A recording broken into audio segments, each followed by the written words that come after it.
Estudo Down e Diffuse 3. O que mudou na trombectomia tardia? Você sabia que hoje tratamos AVCs com trombectomia até 24 horas após o início dos sintomas? Dois estudos mudaram tudo isso, o estudo Down e o estudo Diffuse 3. Pois é isso que hoje parece normal, só foi possível graças a esses dois estudos que revolucionaram a área, o Down e o Diffuse 3. Mas afinal, o que eles trouxeram de diferente e como eles se completam na prática clínica? É isso que vamos falar no vídeo de hoje. Prazer, eu sou o Dr. Igor Pagiola, sou médico especialista em neuroradiologia intervencionista e aqui no canal você vai aprender técnicas avançadas, estratégias de procedimento e dicas práticas para melhorar a sua performance clínica. Vamos para a aula. Olha só, a gente tem que lembrar que antes de 2018 a recomendação para a trombectomia mecânica era clara, até 6 horas após o início dos sintomas, isso dos estudos publicados em 2015. E ponto final. Pacientes, às vezes, que acordavam com sintomas ou que tinham tempo de início desconhecido, geralmente eram excluídos do tratamento endovascular, mesmo com grandes déficits neurológicos. A abordagem era centrada no tempo, com base no pressuposto de que após 6 horas o tecido cerebral já estaria infartado de forma irreversível. Isso levava à perda de muitos pacientes potencialmente tratáveis, especialmente aqueles chamados de wake-up strokes, aqueles pacientes que acordavam com um déficit. Mas, e se, ao invés de olhar apenas para o relógio, para o tempo, a gente olhasse para o cérebro? E se existisse uma forma de identificar por imagem se ainda há tecido cerebral viável para salvar mesmo horas depois do início dos sintomas? Foi exatamente isso que o Down e o Diffuse 3 propuseram. E mais do que isso, eles mostraram que dá certo. Vamos entender agora como cada um abordou esse problema. Olha só, antes mesmo da gente entender os resultados, é fundamental saber quem eram os pacientes incluídos em cada um desses estudos, porque é isso que determina para quem esses dados realmente se aplicam. Então, o primeiro estudo Down, ele teve um dos critérios de inclusão mais refinados da literatura. Ele não usou apenas o tempo como critério, mas focou em algo que chamamos de mismatch clínico-radiológico, ou seja, pacientes com déficit neurológico grave, mas com infarto ainda pequeno na imagem.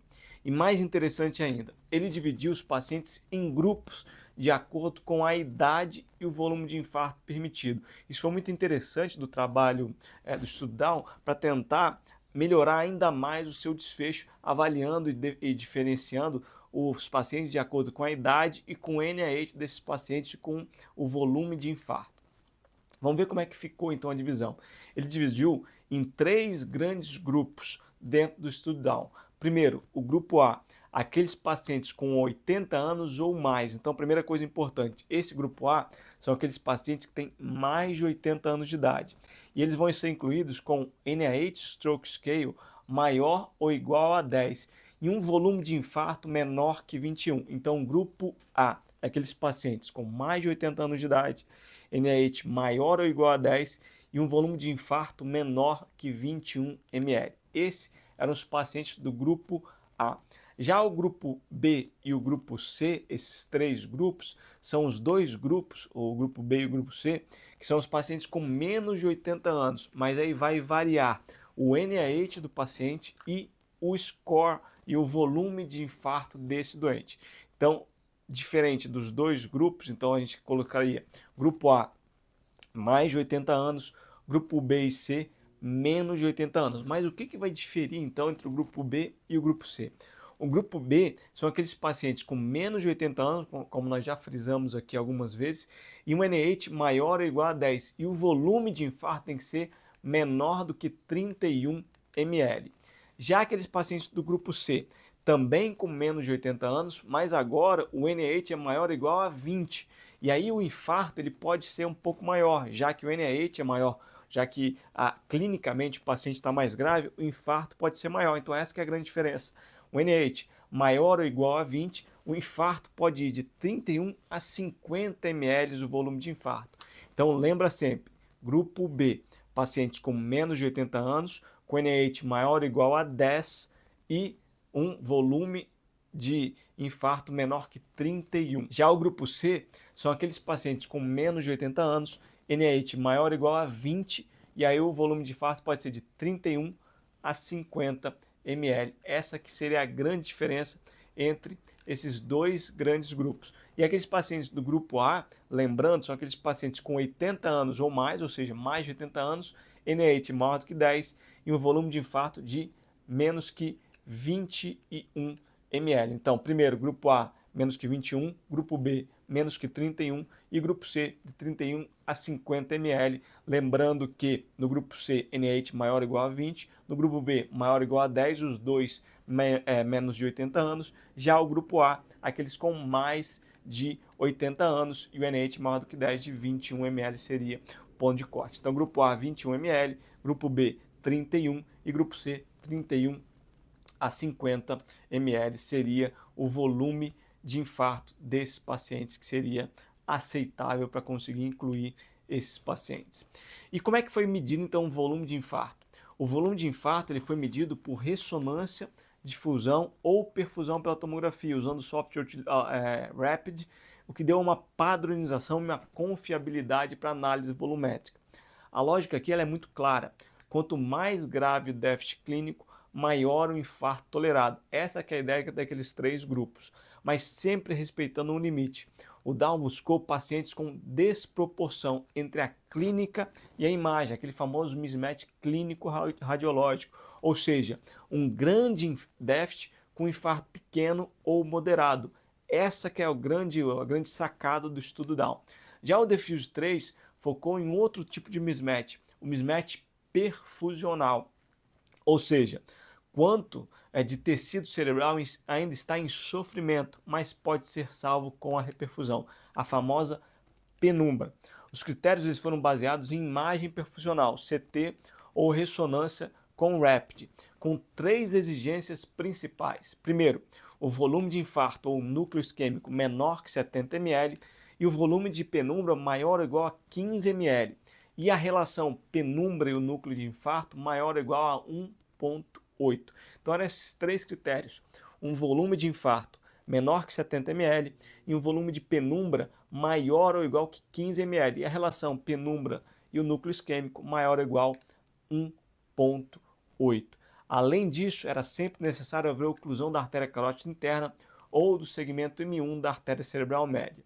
Então vamos pensar na diferença essencial entre os dois. Enquanto o Down ele focava no mismatch entre a clínica e a imagem, o Diffuse 3 focava no mismatch dentro da imagem, entre o que já está infartado e o que ainda pode ser salvo, aquele mismatch da penumbra com o núcleo isquêmico. Ambos são complementares e hoje sustentam a recomendação de trombectomia em até 24 horas para os pacientes muito bem selecionados. E o estudo Down, que ele foi publicado em 2018 no New England Journal of Medicine.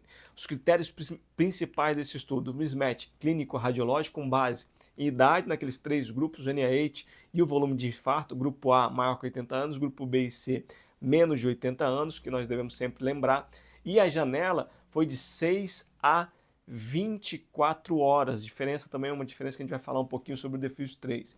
E quais foram os resultados?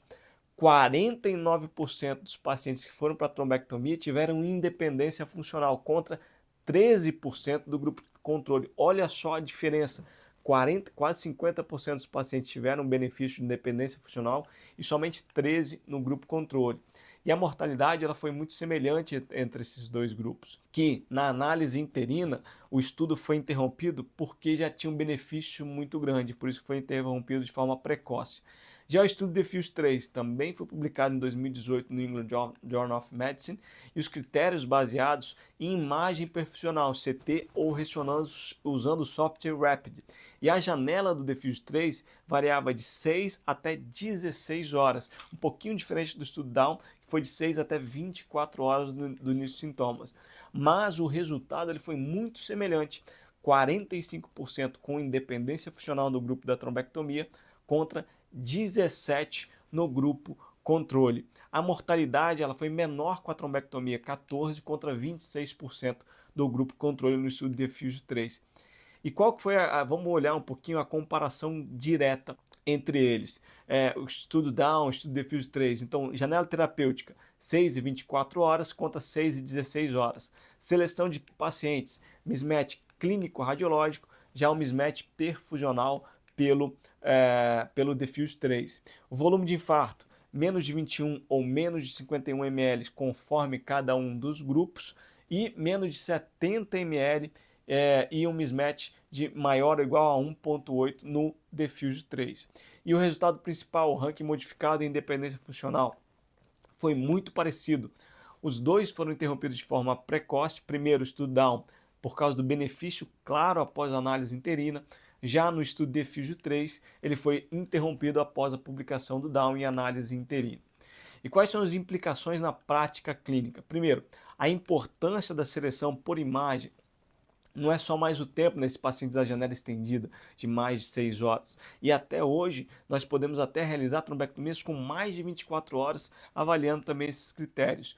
E a integração dos dois estudos, o que é importante? Ele mostrou que as diretrizes hoje indicam trombectomia até 24 horas para os pacientes selecionados. Então nós temos muito que fazer na trombectomia mecânica nos pacientes com AVC isquêmico com oclusão de grande vaso, até mais do que 6 horas.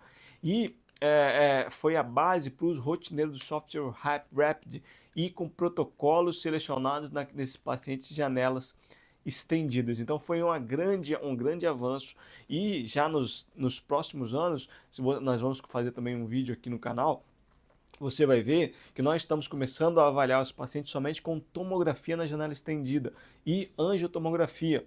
Esse é o Mr. Clean Late, que também mostrou o benefício desse paciente de não utilizar essa imagem avançada como ressonância ou tomoperfusão, como foi utilizado aqui no estudo Down, estudo Defuse 3. Por isso, foi feito o Mr. Clean Late, o Resinity Extend, dois trabalhos que tentam aumentar e pulverizar a possibilidade de tratar esses pacientes, mais pacientes na janela estendida, já que grande parte dos serviços de urgência e emergência não disponibilizam de exame de imagem avançada. Por isso, mais para frente aqui no canal, fique ligado, todo sábado, um vídeo novo, eu vou falar também sobre esses dois estudos que mostraram benefícios com o uso de imagem não avançada, tomografia e angiotomografia, para selecionar esses pacientes dentro da janela estendida. Então, lembrando para vocês aqui, o Down e Defuse 3 foram o início de uma grande mudança de jogo no AVC isquêmico, podendo tratar esses pacientes até 24 horas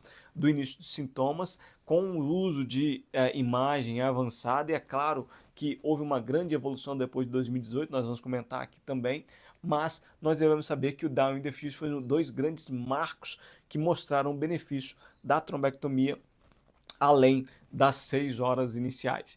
E o estudo Down tem o paradoxo da janela estendida, que foi o maior NNT possível de 2.7, ou seja, por que é chamado de paradoxo da janela estendida? Porque quanto mais tarde você fez a trombectomia, maior o benefício.